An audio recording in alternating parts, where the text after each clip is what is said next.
بندہ یہ کہے کہ حضور کی ختم نبوت کی بات آئے تو لاکھوں اور کروڑوں مرید رکھنے والے پیر اگر سجادہ نشین ہی بن جائے نا تو پھر پیر میر علی شاہ صاحب رحمۃ اللہ تعالی علیہ کا کردار کدھر جائے گا؟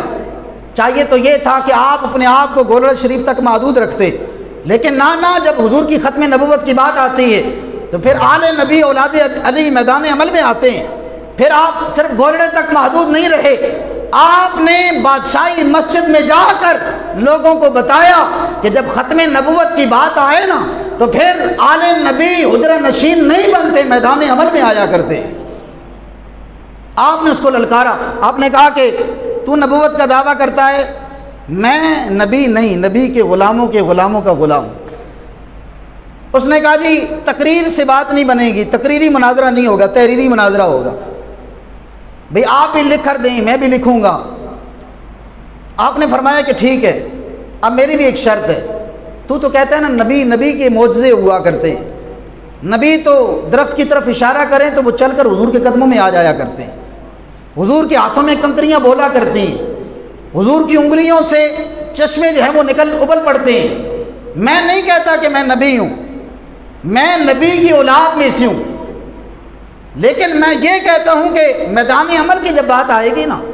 تو پھر تو بھی کاغذ اور قلم لے کر اس کو کہنا کہ لکھے، اور میں بھی قلم کو کہوں گا کہ وہ کاغذ پر لکھے۔ جس کے قلم نے اب خود لکھنا شروع کر دیا وہ اپنے قول میں بھی سچا ہے، اپنے دعوے میں بھی سچا ہے۔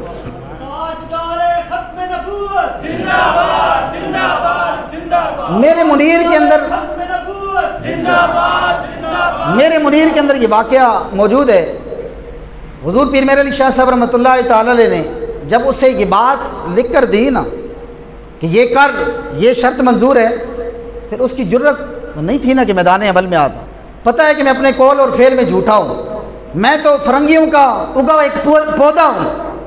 پھر جب اپنے دعوے میں جھوٹا ثابت ہوں گا تو میرے مریدوں نے مجھے لتر مارنے ہیں، لہذا پھر وہ نہ آیا۔ لیکن پیر میر علی شاہ صاحب رحمۃ اللہ تعالی نے رہتی دنیا کو بتایا کہ پیر اسے کہتے ہیں، مولوی اسے کہتے ہیں کہ جب نماز کا وقت آئے تو مصلی پر بھی یہی نظر آتے ہیں، جب واعظ کی بات آئے تو منبر رسول پر یہی نظر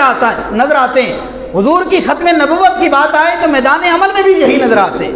لیکن آج ان کی اولادوں کو دیکھ لیں، وہ کوئی بھی ہو، کوئی بھی سجادہ نشین ہو۔ حضرت سید جماعت علی شاہ صاحب رحمۃ اللہ تعالی علیل ہو چکے تھے، زندگی کے آخری ایام میں چارپائی کے ساتھ لگ گئے، جرت و جسد نہیں تھی کہ آپ اٹھ سکتے۔ لیکن ایک شخص حاضر ہوا، عرض کی حضور میرے علاقے کے اندر ایک قادیانی مبلغ آ گیا ہے، وہ قادیانی تعلیمات کا پرچار کر رہا ہے، لوگ دھڑا دھڑ اس کی طرف جا رہے ہیں، پیسے کا لالچ جو دیتے ہیں، باہر کی نیشنلٹی کا لالچ دیتے ہیں، لوگوں کے ایمان پر حملہ آور ہو رہا ہے اور لوگ دھڑا دھڑ گمراہ ہو رہے ہیں۔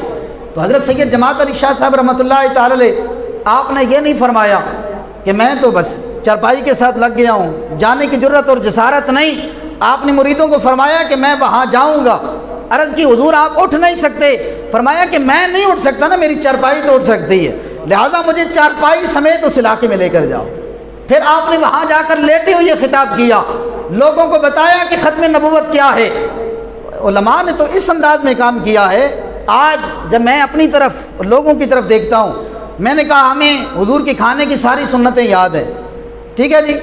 ہمیں یہ بھی پتہ ہے کہ درمیان میں کھانا سنت، میٹھا کھانا سنت ہے، آخر میں کیا کھانا سنت ہے، لیکن ختم نبوت کی بات آئے ہم صحابہ کی قربانیوں کو بھول جاتے ہیں، ہم ان سلف صالحین کی قربانیوں کو بھول جاتے ہیں،